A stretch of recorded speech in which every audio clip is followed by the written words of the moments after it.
Hi అండి, అందరికీ నమస్తే. ఈ వీడియోలో వచ్చేసరికి ఒక 100 గజాల హౌస్‌కి ఇంటి పైన, మేడ పైన మనం ఫ్లోరింగ్ అనేది చేసుకోవాలి అనుకున్నట్లయితే ఎంత ఖర్చు అవుతుంది? ఫ్లోరింగ్ ప్లేస్‌లో మనం టైల్స్ అనేవి వేసుకోవాల్సొస్తే అప్పుడు ఎంత ఖర్చు అవుతుంది? అనే దాని గురించి ఈ వీడియోలో మనం క్లియర్ ఇన్ఫర్మేషన్ అయితే తెలుసుకుందామండి. వీడియో అనేది పూర్తిగా చూడండి. అప్పుడే మీకు క్లియర్‌గా అయితే అర్థమవుతుంది. అలాగే ఒక లైక్ చేసి చూడండి. మీరు లైక్ చేస్తేనే వీడియో అనేది నలుగురికి రీచ్ అవుతుంది. ఎవరో ఒకళ్ళకి ఇల్లు కట్టుకునే వాళ్ళకి ఉపయోగపడుతుంది కాబట్టి దయచేసి లైక్ చేసి చూడండి. ముందుగా బిల్డింగ్ పైన మనం సిమెంట్ ఫ్లోరింగ్ అనేది చేసుకుంటే ఎంత బడ్జెట్ అనేది ఖర్చు అవుతుంది అనేది చూసుకుందామండి. అలాగే కావాల్సిన మెటీరియల్ ఏంటి, వాటి బడ్జెట్ ఎంత అవుతుంది అనేది ఫస్ట్ చూసుకుందాం. లేబర్ కాస్ట్ ఎంత అవుతుంది అనేది కూడా క్లియర్గా అయితే తెలుసుకుందాం అనమాట. ముందుగా మనకి వీటికి కావాల్సిన ఐటమ్ వచ్చేసరికి ఇసుక అండి. శాండ్ వచ్చేసరికి సుమారుగా మనకి ఒక యూనిట్ శాండ్ వరకు కూడా పడుతుంది అనమాట. ప్రజెంట్ మనకి రేట్లు అనేవి తగ్గున్నాయి కాబట్టి ఒక యూనిట్ ధర 3,500 రూపాయలు అనేది తీసుకోవడం జరుగుతుంది. అలాగే దీనిలోకి సిమెంట్ బ్యాగ్స్ వచ్చేసి మనకి టోటల్గా 10 నుండి 12 సిమెంట్ బ్యాగుల వరకు కూడా వీటిలో పడతాయి అనమాట. ఇది కూడా ఎలా పడతాయి అంటే మనకి ఫ్లోరింగ్‌లో ఏంటంటే అక్కడక్కడ కొంచెం ఎత్తు పల్లాలనేవి ఉంటాయండి. సో మనకి 2 అంగుళాలకు మించి మందాలనేవి ఎక్కువ పడే పని అయితే మీకు సిమెంట్ బ్యాగులు అనేవి సుమారుగా 15 బ్యాగుల వరకు కూడా పట్టే ఛాన్స్ అయితే ఉంటుందన్నమాట. సో మీడియంగా మనం ఒక 1 ఇంచ్, 1.5 ఇంచ్ లేదా 2 ఇంచెస్ లోపు వేసుకుంటేనే మనకి 12 బ్యాగ్స్ వరకు కూడా పట్టే ఛాన్స్ అయితే ఉంటుందన్నమాట. అంతకన్నా ఎక్కువైతే మనకి సిమెంట్ క్వాంటిటీ కూడా పెరిగే ఛాన్స్ ఉంటుంది. ఇది గుర్తుపెట్టుకోండి. సో మనకు వచ్చేసరికి ఒక 12 సిమెంట్ బ్యాగుల వరకు కూడా పట్టే ఛాన్స్ అనేది ఉంది.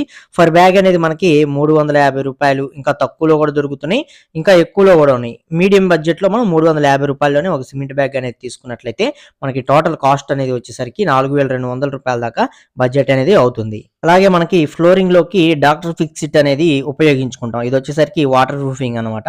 దీన్ని కూడా ఉపయోగించుకుంటాం కాబట్టి కంపల్సరీ దీనికి వచ్చేసరికి ఒక 850 రూపాయల దాకా మనకి 5 లీటర్స్ ఉండే డాక్టర్ ఫిక్సిట్ దీనికి కాస్ట్ అనేది పడుతుందన్నమాట. వీటిలో చాలా రకాలు ఉంటాయి. మీరు తీసుకునే దాన్ని బట్టి కాస్ట్ అనేది మారుతూ ఉంటుందన్నమాట.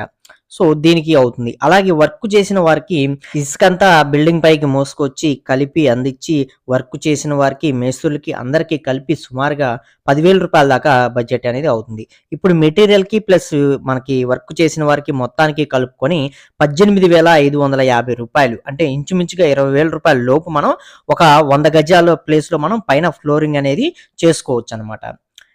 ఇదే మనకి 100 గజాల్లో ఇప్పుడు మనం ఫ్లోరింగ్ కాకుండా టైల్స్ అనేవి వేసుకుంటే ఎంత కాస్ట్ అనేది అవుతుందనేది చూద్దాం. ఇక టైల్స్ అనేవి వేసుకునే పనైతే టైల్స్ కూడా మనకి 900 స్క్వేర్ ఫీట్ ఏరియా వరకు తీసుకోవాల్సిన అవసరం అయితే ఉంటుంది కాబట్టి దీనిలో ఇసుక, సిమెంటు కామన్‌గా ఉండేవే. ఇక మనం యాడ్ అవ్వాల్సింది ఏంటంటే టైల్స్ అనేవి యాడ్ అవుతుంది. అలాగే అది వేసినందుకు లేబర్ యొక్క కాస్ట్ అనేది యాడ్ అవుతుందన్నమాట. మనకి 900 స్క్వేర్ ఫీట్ ఏరియా అనేది వచ్చింది కాబట్టి ఒక టైల్ అనేది మనకి ఒక 35 రూపాయలు కాస్ట్ పడేది ఒక టైల్ అనేది తీసుకున్నట్లయితే 900 స్క్వేర్ ఫీట్ ఏరియాకి 31,500 రూపాయల దాకా టైల్స్‌కి ఖర్చు అనేది అవుతుంది. అలాగే వేసినందుకు ఒక ఫీట్‌కి వచ్చేసరికి 18 రూపాయల చొప్పున తీసుకుంటారు. కొన్ని ఏరియాలో ఎక్కువ తీసుకోవచ్చు, కొన్ని ఏరియాలో తక్కువ కూడా తీసుకోవచ్చు. ఇది గుర్తుపెట్టుకోండి. సో మనకి 18 రూపాయల చొప్పునే తీసుకుంటే 900 స్క్వేర్ ఫీట్ ఏరియాకి 16,200 రూపాయల దాకా వర్క్ చేసిన వారికి కాస్ట్ అనేది అవుతుంది. ఇప్పుడు టైల్స్ కొన్నందుకు అలాగే వర్క్ చేసినందుకు మొత్తం కలుపుకొని 47,700 రూపాయల దాకా మీకు ఖర్చు అనేది అవుతుంది. ట్రాన్స్‌పోర్టింగ్ చార్జెస్ అవి మొత్తం కలుపుకున్నా సరే 50,000 రూపాయల దాకా కాస్ట్ అనేది అవుతుంది. అలాగే మనకి శాండ్ ప్లస్ సిమెంట్ కూడా ఈ 2 కూడా కాస్ట్ అనేది కలుపుకుంటే సుమారుగా 57,700 రూపాయల దాకా మనకి కాస్ట్ అనేది అవ్వటం జరుగుతుంది. బడ్జెట్‌లో చేసుకోవాలంటే 20,000 రూపాయల బడ్జెట్‌లో సిమెంట్ ఫ్లోరింగ్ అనేది చేసుకోవచ్చు. లేదు కొంచెం ప్రీమియంగా వెళ్ళాలనుకుంటే టైల్స్ అనేవి వేసుకొని 57,000 లేదా 58,000 రూపాయల బడ్జెట్‌లో టైల్స్ కూడా వేసుకోవచ్చు. అయితే ఇక్కడ మీరు తీసుకునే టైల్స్‌ని బట్టి కూడా మనకి కాస్ట్ అనేది డిపెండ్ అయి ఉంటుందండి. నేను ఎగ్జాంపుల్‌కి మీడియం కాస్ట్‌లో ఉండే 35 రూపాయలు పడే టైల్‌నే తీసుకున్నాను. అదే మీరు ఇంకొంచెం కాస్ట్‌లీ పడే అంటే 40 రూపాయలు పడే టైల్స్ కూడా ఉంటాయి. ఆ విధంగా మీరు కాస్ట్ అనేది పెంచుకొని మంచి డిజైన్ మోడల్స్‌లో కావాలి అనుకోని మీరు మంచి టైల్స్ అనేవి యూజ్ చేసుకునే పనైతే అప్పుడు మీకు బడ్జెట్ కూడా ఆటోమేటిక్‌గా బర్డెన్ అయితే అవ్వటం జరుగుతుందన్నమాట. సో ఇలా మనకి డిఫరెన్స్ అనేది ఉంటుంది. ఏదైనా మీరు తీసుకునే మెటీరియల్‌ని బట్టే మనకి ఇక్కడ కాస్ట్ అనేది డిపెండ్ అయి ఉంటుంది. ఇది మీరు గుర్తుపెట్టుకోండి. అలాగే మనకి ఏరియాని బట్టి కూడా కాస్ట్ యొక్క వేరియేషన్ అనేది ఉంటుంది. అన్ని ఏరియాలో ఒకే రేట్లు అనేవి తీసుకోరు కాబట్టి కొన్ని ఏరియాలో మెటీరియల్ కాస్ట్ అనేది పెరుగుతుంది, లేబర్ కాస్ట్ అనేది పెరుగుతుంది.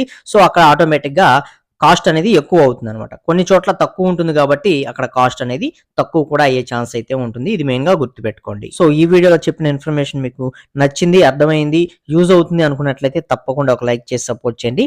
ఫస్ట్ టైం గనక మన ఛానల్ చూస్తున్నట్లయితే సబ్స్క్రైబ్ చేసుకోండి. పక్కనే ఉండే బెల్ ఐకాన్ కూడా ఆల్‌లో పెట్టుకోండి. ఇంకా మీకు ఏదైనా డౌట్స్ ఉంటే కామెంట్ సెక్షన్‌లో కామెంట్ చేయండి. నేను మీకు కామెంట్ ద్వారా రిప్లై అనేది ఇస్తాను.